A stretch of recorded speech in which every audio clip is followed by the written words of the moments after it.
ನಮಸ್ಕಾರ ಕದಂಬ ನ್ಯೂಸ್ಗೆ ಸ್ವಾಗತ. ನಾನು ಸೋನಿಕಾ ಸುದೇಶ್. ಮೊದಲಿಗೆ ಮುಖ್ಯಾಂಶಗಳು. ಗುಜರಾತ್ ಪಟಾಕಿ ಕಾರ್ಖಾನೆಯಲ್ಲಿ ಅಗ್ನಿ ಅವಘಡ, 17 ಕಾರ್ಮಿಕರು ಸಾವು. ಜಾರ್ಖಂಡ್ ಗೂಡ್ಸ್ ರೈಲುಗಳು ಮುಖಾಮುಖಿ ಡಿಕ್ಕಿ. ವಾಣಿಜ್ಯ ಬಳಕೆಯ ಎಲ್ಪಿಜಿ ಸಿಲಿಂಡರ್ ದರ 41 ರೂಪಾಯಿ ಇಳಿಕೆ. ಸುದ್ದಿಯ ವಿವರಗಳು. ಗುಜರಾತಿನ ಬನಾಸ್ಕಾಂತ್ ಬಳಿ ಇರುವ ದೀಸಾದಲ್ಲಿನ ಪಟಾಕಿ ಕಾರ್ಖಾನೆ ಮತ್ತು ಗೋದಾಮಿನಲ್ಲಿ ಭೀಕರ ಅಗ್ನಿ ಅವಘಡ ಸಂಭವಿಸಿದ್ದು 17 ಕಾರ್ಮಿಕರು ಸಾವನ್ನಪ್ಪಿದ್ದಾರೆ. ಘಟನೆಯ ಬಗ್ಗೆ ಮಾಹಿತಿ ಪಡೆದ ಕೂಡಲೇ ದೀಶಾ ಪುರಸಭೆಯ ಅಗ್ನಿಶಾಮಕ ಸಿಬ್ಬಂದಿ ಮತ್ತು 108 ಆಂಬ್ಯುಲೆನ್ಸ್ಗಳು ಸ್ಥಳಕ್ಕೆ ಧಾವಿಸಿದ್ದು ರಕ್ಷಣಾ ಕಾರ್ಯಾಚರಣೆ ನಡೆಸಿವೆ. ಪಟಾಕಿ ತಯಾರಿಕೆಗೆ ಬಳಸುತ್ತಿದ್ದ ಗನ್ ಪೌಡರ್ನಲ್ಲಿ ಭಾರೀ ಸ್ಫೋಟ ಸಂಭವಿಸಿ ಬೆಂಕಿ ಹೊತ್ತಿಕೊಂಡಿರುವ ಶಂಕೆ ವ್ಯಕ್ತವಾಗಿದೆ. ಸ್ಫೋಟದ ರಭಸಕ್ಕೆ ಪಟಾಕಿ ಕಾರ್ಖಾನೆ ಪಕ್ಕದಲ್ಲಿದ್ದ ಗೋದಾಮು ಕುಸಿದಿದ್ದು ಅವಶೇಷಗಳು 200 ಮೀಟರ್ ದೂರಕ್ಕೆ ಚದುರಿ ಹೋಗಿವೆ. ಸ್ಫೋಟ ಸಂಭವಿಸಿದಾಗ ಕಾರ್ಮಿಕರು ಪಟಾಕಿಗಳನ್ನು ತಯಾರಿಸುತ್ತಿದ್ದರು ಎಂದು ಪ್ರಾಥಮಿಕ ಮೂಲಗಳಿಂದ ತಿಳಿದು ಬಂದಿದೆ. ಸ್ಫೋಟವು ತೀವ್ರತೆ ಎಷ್ಟು ಭೀಕರವಾಗಿತ್ತೆಂದರೆ ಕಾರ್ಮಿಕರ ದೇಹದ ಭಾಗಗಳು ಕೆಲವು ದೂರಕ್ಕೆ ಎಸೆಯಲ್ಪಟ್ಟಿವೆ. ಪಕ್ಕದ ಹೊಲಗಳಲ್ಲಿಯೂ ಸಹ ಅವಶೇಷಗಳು ಕಂಡು ಬಂದಿವೆ. ಅಗ್ನಿಶಾಮಕ ದಳದ ಸಿಬ್ಬಂದಿ ಬೆಂಕಿಯನ್ನು ನಿಯಂತ್ರಿಸಲು ಹರಸಾಹಸ ಪಟ್ಟಿದ್ದಾರೆ. ಬೆಂಕಿಯ ತೀವ್ರತೆಯಿಂದಾಗಿ ಸಾವಿನ ಸಂಖ್ಯೆ ಮತ್ತಷ್ಟು ಹೆಚ್ಚಾಗುವ ಸಾಧ್ಯತೆ ಇದೆ. ಎಷ್ಟೋ ಕಾರ್ಮಿಕರು ಘಟನಾ ಸ್ಥಳದಲ್ಲಿದ್ದರು. ಅವರಲ್ಲಿ ಎಷ್ಟೋ ಮಂದಿ ಸುರಕ್ಷಿತವಾಗಿದ್ದಾರೆ ಎಂಬ ಬಗ್ಗೆ ಯಾವುದೇ ಅಧಿಕೃತ ಮಾಹಿತಿ ಲಭ್ಯವಿಲ್ಲ. ಸುಮಾರು 7 ಮೃತದೇಹಗಳನ್ನು ಹೊರತೆಗೆಯಲಾಗಿದ್ದು ಸುಮಾರು 5 ಗಾಯಗೊಂಡ ಕಾರ್ಮಿಕರನ್ನು ಚಿಕಿತ್ಸೆಗಾಗಿ ದೀಸಾ ಸಿವಿಲ್ ಆಸ್ಪತ್ರೆಗೆ ಕರೆದೊಯ್ಯಲಾಗಿದೆ. ಘಟನೆಯಲ್ಲಿ 17 ಮಂದಿ ಮೃತಪಟ್ಟಿರುವುದಾಗಿ ಮೂಲಗಳಿಂದ ತಿಳಿದು ಬಂದಿದೆ.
तू बंद कर, चैन बंद कर.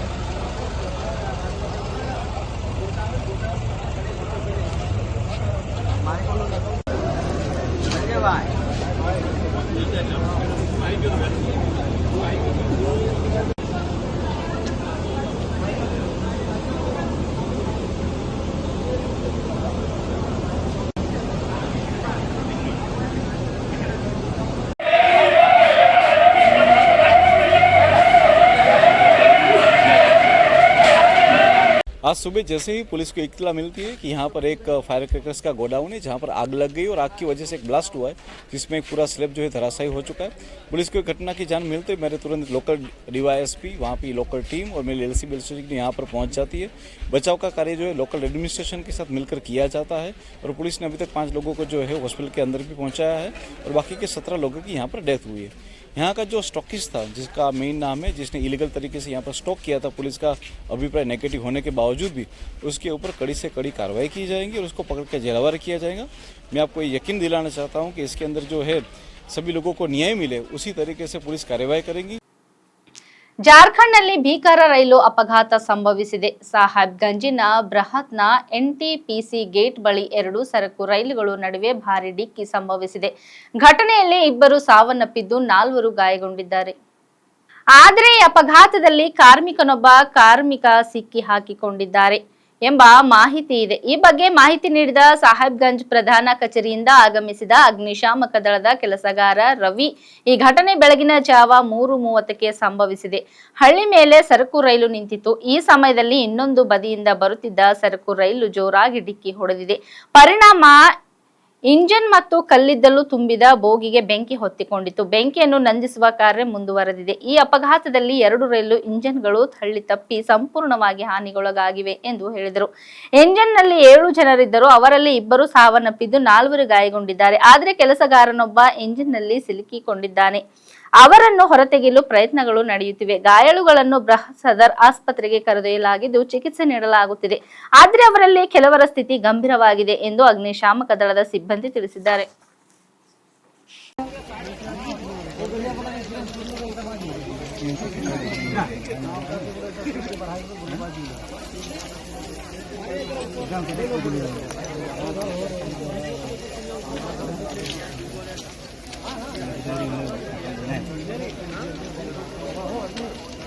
इतना आदमी भगो ना भगो ऊपर से पेरेशन मारते हैं 100 आदमी देखे वाला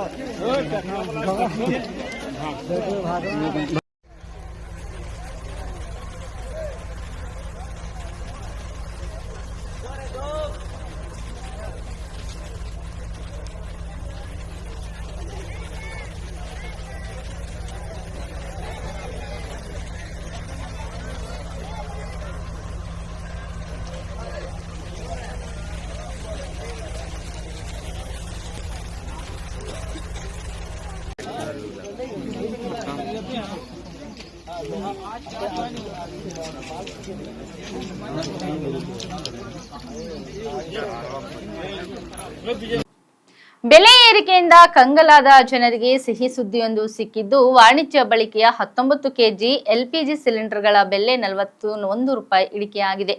ಇಂದಿನಿಂದ ಹೊಸ ಹಣಕಾಸು ವರ್ಷ ಆರಂಭವಾಗುತ್ತಿದ್ದು, ಹಣಕಾಸು ನಿಯಮಗಳು, ದರ ಏರಿಕೆಗೆ ಬ್ಯಾಂಕಿಂಗ್ ವಲಯಗಳಲ್ಲಿ ಹಲವು ಬದಲಾವಣೆಗಳಾಗುತ್ತಿವೆ. ಇದರ ಜೊತೆಗೆ ತೈಲ ಕಂಪನಿಗಳು 19 ಕೆಜಿ ವಾಣಿಜ್ಯ ಎಲ್ಪಿಜಿ ಸಿಲಿಂಡರ್ನ ಬೆಲೆಯನ್ನು 41 ರೂಪಾಯಿ ಇಳಿಸಿದೆ. ಹೊಸ ಬೆಲೆ ಏಪ್ರಿಲ್ 2 ನಾಳೆಯಿಂದ ಜಾರಿಯಾಗಲಿದೆ. ಇದಕ್ಕೂ ಮೊದಲು ಫೆಬ್ರವರಿ 1 ವಾಣಿಜ್ಯ ಬಳಕೆಯ ಎಲ್ಪಿಜಿ ಸಿಲಿಂಡರ್ಗಳ ಬೆಲೆಯನ್ನು 7 ರೂಪಾಯಿ ಇಳಿಕೆ ಮಾಡಲಾಗಿತ್ತು. ಕಳೆದ ಡಿಸೆಂಬರ್ನಲ್ಲಿ ಸಿಲಿಂಡರ್ಗಳ ಬೆಲೆಯನ್ನು 62 ರೂಪಾಯಿಗೆ ಏರಿಕೆ ಮಾಡಲಾಗಿತ್ತು.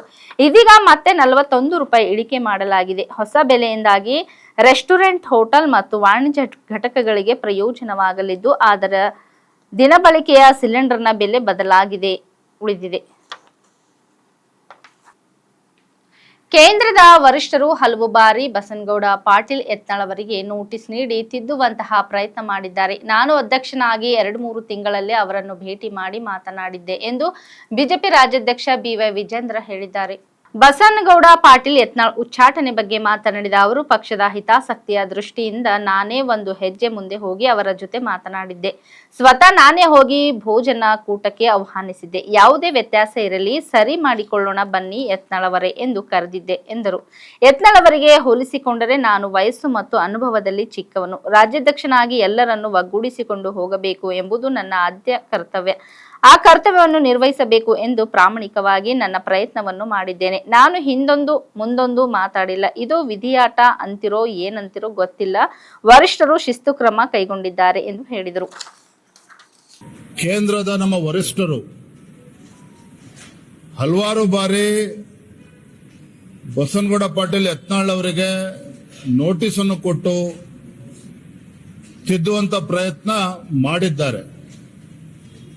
ರಾಜ್ಯದ ಅಧ್ಯಕ್ಷನಾಗಿ ನಾನು ಸಹ ಅಧ್ಯಕ್ಷ ಆಗಿ 2-3 ತಿಂಗಳಲ್ಲೇ ನಾನು ಒಂದು ಹೆಜ್ಜೆ ಮುಂದೋಗಿ ನಮ್ಮ ವಿಧಾನ ಪರಿಷತ್ ಸದಸ್ಯರಾಗಿರುವಂತಹ ರವಿಕುಮಾರ್ ಅವರು ಮತ್ತು ಇತರ ಪಕ್ಷದ ಮುಖಂಡರು ಯತ್ನಾಳ್ ಅವ್ರನ್ನ ಭೇಟಿ ಮಾಡಿ ಸಮಸ್ಯೆನ ಬಗೆಹರಿಸ್ಕೊಳ್ತಕ್ಕಂಥ ಸಮಸ್ಯೆಗಳು ಕೂಡ ಯಾವುದೂ ಇರಲಿಲ್ಲ. ಅದು ಸಣ್ಣ ಪುಟ್ಟ ಗೊಂದಲಗಳು ಸರಿಪಡಿಸ್ಕೋಬೇಕು in the interest of the party. ರಾಜ್ಯದ ನಮ್ಮ ಪಕ್ಷದ ಹಿತದೃಷ್ಟಿಯಿಂದ, ಕಾರ್ಯಕರ್ತರ ಒಂದು ಹಿತದೃಷ್ಟಿಯಿಂದ ಎಲ್ಲವನ್ನು ಕೂಡ ಸರಿಪಡಿಸ್ಕೊಳ್ಳೋಣ ಅನ್ನುವ ಮಾತನ್ನ ನಾನು ಹೇಳಿದ್ದೆ. ಮತ್ತೆ ಸನ್ಮಾನ್ಯ ಯತ್ನಾಳ್ ಅವ್ರಿಗೂ ಸಹ ಸದನ ನಡಿಬೇಕಾದ್ರೂ ಕೂಡ ನಾನೇ ವೈಯಕ್ತಿಕ ಅವ್ರನ್ನ ಭೇಟಿ ಮಾಡಿ, ನಾನು ಯಾಕೆ ಭೋಜನ ಕೂಟ ವ್ಯವಸ್ಥೆ ಮಾಡಿದಾಗ ಅವ್ರನ್ನೂ ಕೂಡ ನಾನು ಬರಬೇಕು ತಾವು ಅಂತೇಳಿ. ಎಲ್ಲಿವರೆಗೂ ಅಂತ ಹೇಳಿದ್ರೆ ಯತ್ನಾಳ್ ಅವರೇ ಯಾವುದೇ ವ್ಯತ್ಯಾಸಗಳಿರಲಿ ಸರಿಪಡಿಸ್ಕೊಳ್ಳೋಣ, ದಯವಿಟ್ಟು ನೀವು ಭೋಜನ ಕೂಟಕ್ಕೆ ಬರಬೇಕು ಅಂತ ನಾನೇ ಆಹ್ವಾನಿಸಿದ್ದೆ. ಯಾಕೆಂತ ಹೇಳಿದ್ರೆ ನಾನು ಯತ್ನಾಳ್ ಅವರಿಗೆ ತುಲನೆ ಮಾಡಿದ್ರೆ ವಯಸ್ಸಿನಲ್ಲೂ ಕೂಡ ಚಿಕ್ಕವನು, ಅನುಭವದಲ್ಲೂ ಕೂಡ ಚಿಕ್ಕವನು. ಹಾಗಾಗಿ ರಾಜ್ಯದ ಅಧ್ಯಕ್ಷನಾಗಿ ಎಲ್ಲರನ್ನೂ ಕೂಡ ಒಗ್ಗೂಡಿಸ್ಕೊಂಡು ಹೋಗ್ಬೇಕಾಗಿರ್ತಕ್ಕಂಥದ್ದು ನನ್ನ ಆದ್ಯ ಕರ್ತವ್ಯ. ಆ ಕರ್ತವ್ಯವನ್ನ ನಿರ್ವಹಿಸಬೇಕು ಅಂತೇಳಿ ನಾನು ಪ್ರಾಮಾಣಿಕವಾಗಿ ನನ್ನ ಪ್ರಯತ್ನವನ್ನ ನಾನು ಮಾಡಿದ್ದೇನೆ.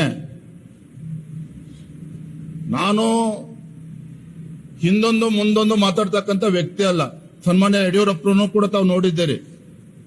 ಯಡಿಯೂರಪ್ಪನವರು ಅನೇಕರನ್ನ ಬೆಳೆಸಿದ್ದಾರೆ, ರಾಜಕೀಯದಲ್ಲಿ ಮೇಲ್ ತಂದಿದ್ದಾರೆ. ಯಡಿಯೂರಪ್ಪನವರು ತಮ್ಮ ಜೀವನದಲ್ಲಿ ಯಾವತ್ತೂ ಕೂಡ ಮತ್ತೊಬ್ಬರನ್ನ ತುಳಿತಕ್ಕಂಥ ಕೆಲಸವನ್ನ ಮಾಡಿಲ್ಲ. ಹಾಗಾಗಿ ನಾನೊಬ್ಬ ರಾಜ್ಯದ ಅಧ್ಯಕ್ಷನ ಕರ್ತವ್ಯ ಏನು ಅನ್ನುವ ಅರಿವು ನನಗೆ ಸಂಪೂರ್ಣವಾಗಿದೆ. ಹಾಗಾಗಿ ನನ್ನ ಕಡೆಯಿಂದ ಎಲ್ಲವನ್ನು ಕೂಡ ಸರಿದೂಗಿಸ್ಕೊಂಡು ಹೋಗ್ಬೇಕು, ಸರಿ ಮಾಡ್ಕೊಂಡು ಹೋಗ್ಬೇಕು ಅಂತಕ್ಕಂಥ ಪ್ರಾಮಾಣಿಕ ಪ್ರಯತ್ನ ನನ್ನ ಕಡೆಯಿಂದ ನಾನು ಮಾಡಿದ್ದೇನೆ. ಆದ್ರೆ ಎಲ್ಲೋ ಒಂದ್ ಕಡೆ